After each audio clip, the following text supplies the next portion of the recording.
So how would you describe your new podcast that was pretty scary? One of my best friends, John Lee Brody, who is the co-host, um, we have just a weird affinity toward horror films, and we kind of found each other because of that.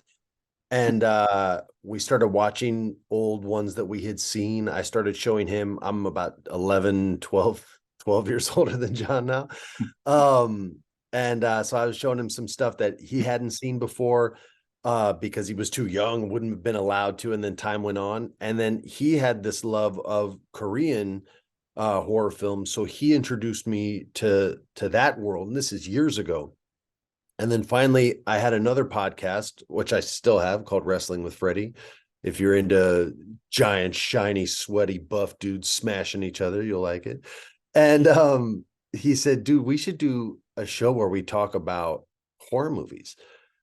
And I said, yeah, but I go, if we do that, it's got to be like the wrestling thing. I don't want to crap on anything. It's just got to, I just want to talk about the stuff that I love. And he was like, which one of these movies haven't we liked? And I kind of paused. I was like, yeah, that's true. Pretty much like all of them.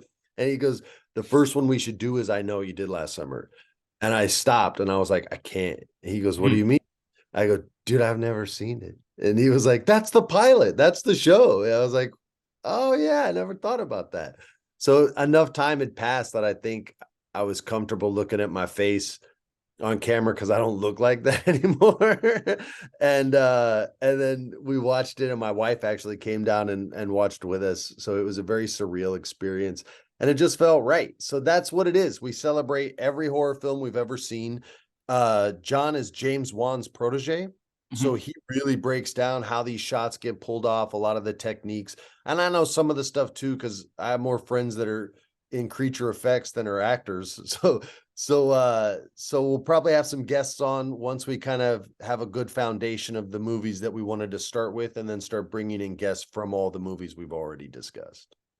So you mentioned that the first episode is I Know What You Did Last Summer. Why exactly did you wait this long to watch it? I don't watch anything that I'm in. So it's just when you're in it, it's different, like I read the script, I know how it ends. There's nothing in there that's going to be able to scare me. Okay.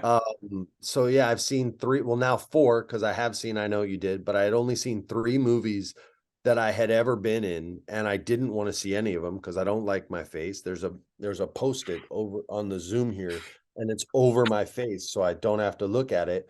And then I only see you, and those are really cool glasses, by the way. I Thank you. need my I got LASIK, but it was 20 years ago, and I Okay. swear to God, they said in 20 years it's gonna wear off, and it felt like day one of year 21, and my eyes just went peace.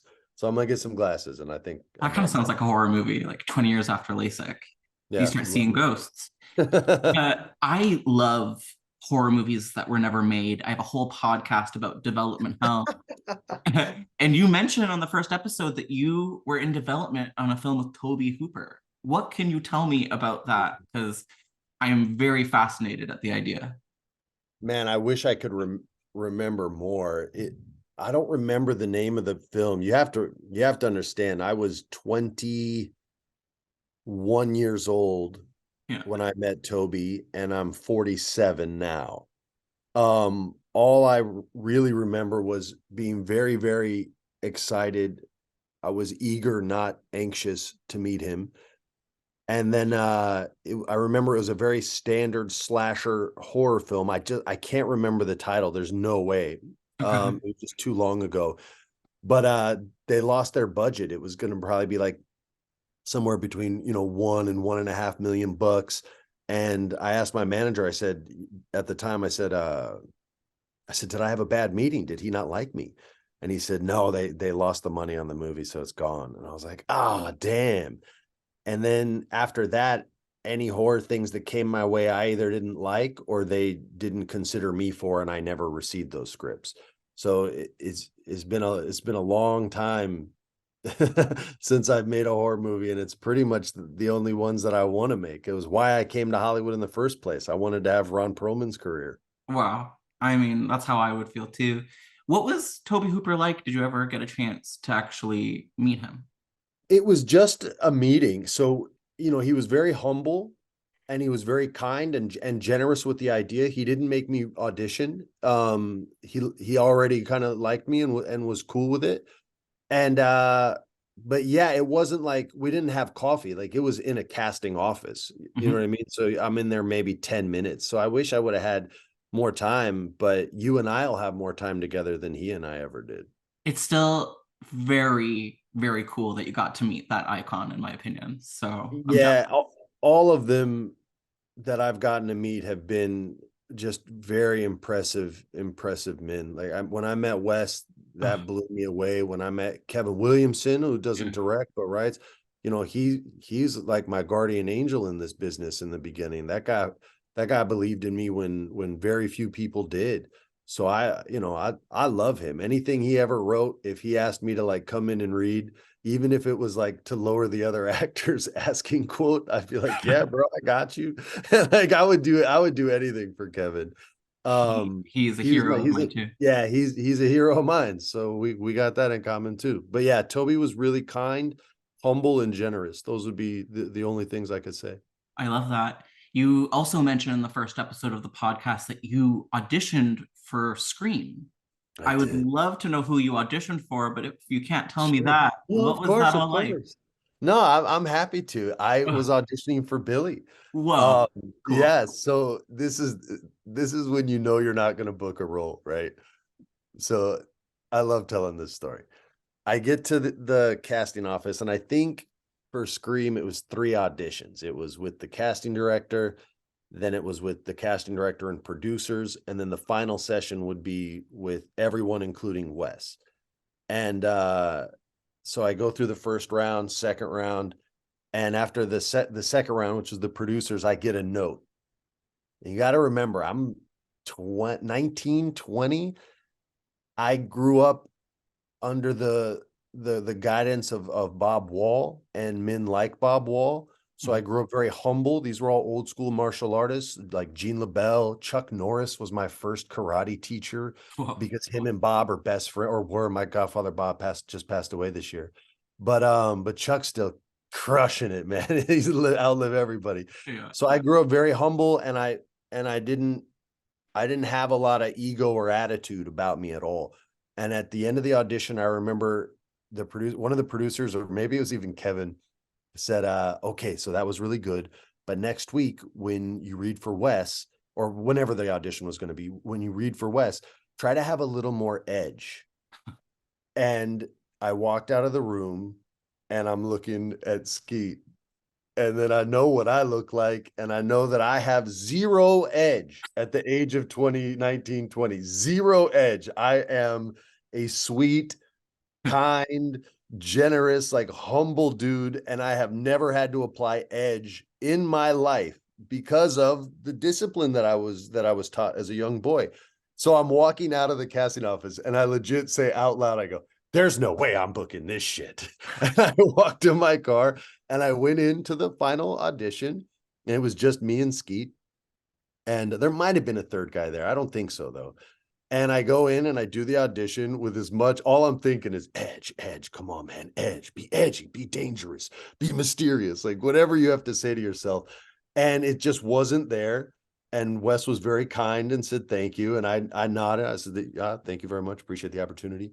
Walked out. I looked at Skeet and just kind of like nodded at him, like, go get him, man. Like, you're good, bro. And he went in and then just did such a beautiful job with the role. And I wish he wouldn't have died. I know he got to come back as like, that the ghost of Billy, but still I would have liked to see him get away with it. I like when the bad guys win and kill everybody. That's very funny. How do you feel about Caitlin Robinson taking over for the franchise of I Know What You Did Last Summer? Do you think this is a step in the right direction? Yeah, I call her Jen Robinson. Maybe she has Caitlin might be like her middle name or something, but we Uh-huh. call her Jen. Um, Look, she did Do Revenge and she crushed that movie. Oh yeah. She told an awesome story. Her shots were great. Her editing was great. The sound was great. Like I really, really, and that movie I am not the demographic for Do Revenge. All right. And I'm quick to walk out of a room if I don't dig something, even if it's somebody who I love that made it. I'll be like, hey man, you did great. it wasn't for me, but you did Mhm. great.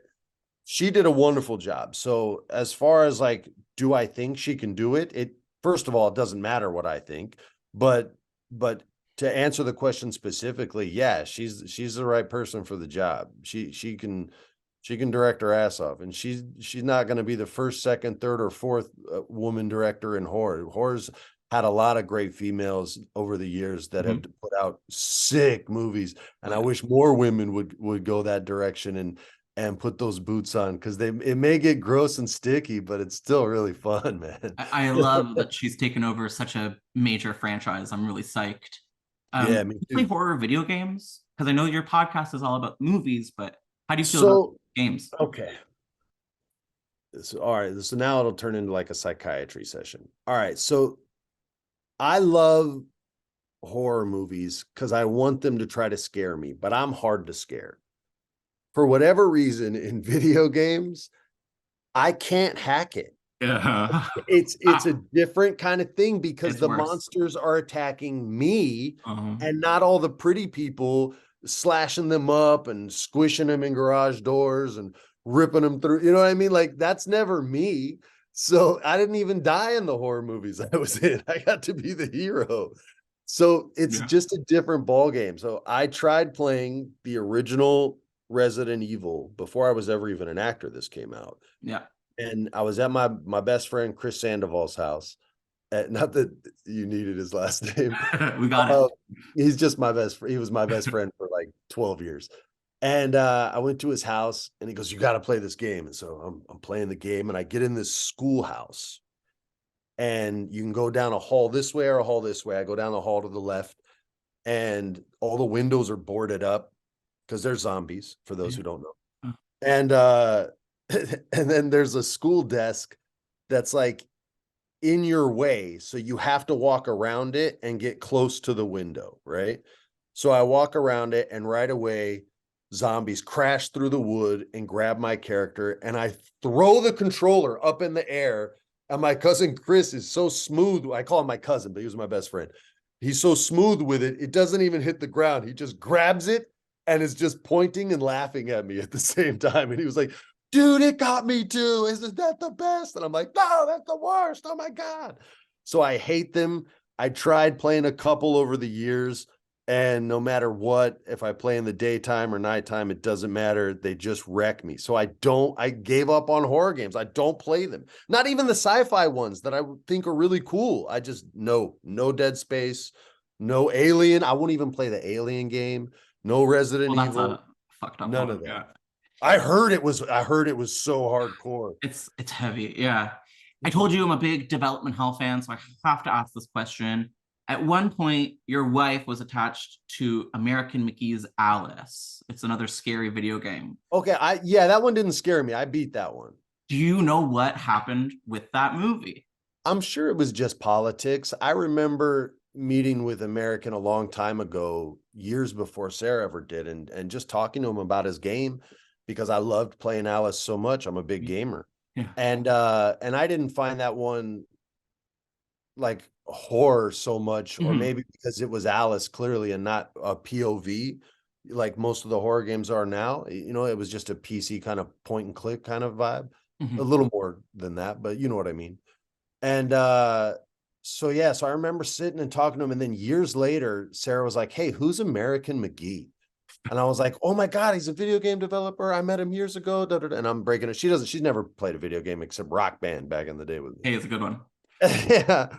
And so I remember they sat and met, and they totally respected each other and dug each other.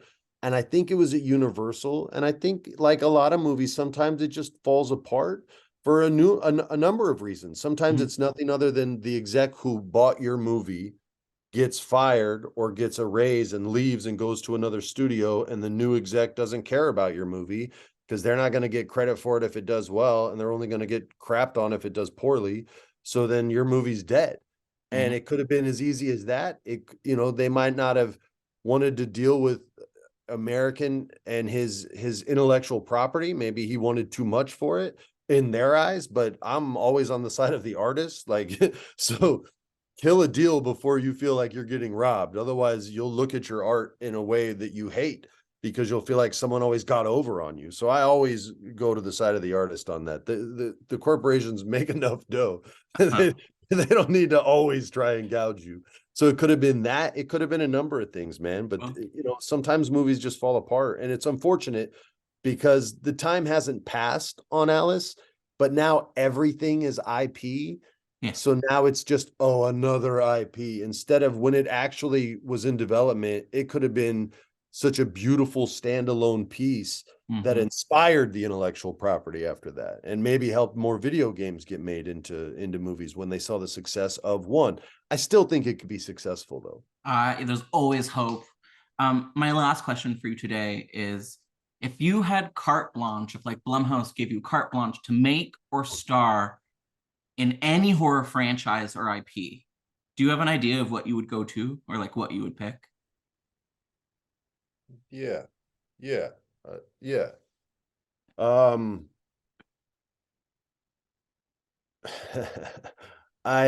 speaking of movies that died because execs got fired. So I had pitched 3 ideas to Warner Brothers. I don't know, just over a year, like a year and a half ago, and I wanted to try and help them with their DC universe because I didn't love the state that it seemed to be in and the way people looked at it. And I said, hey, horror can be a really strong vehicle for you guys because Marvel can't do it and you can. And for some reason you're choosing not to. And I said, horror can be made much more affordably and can still turn in the type of box office that you want from a superhero franchise. I said, so let me pitch you 3 movies. And I'm not going to pitch you all 3 on this because we won't have time. But I pitched them a Solomon Grundy movie, which was basically going to be an old school slasher where the mob, which was called the Falcones in Gotham City, were basically responsible for the Lufthansa heist in the 1970s.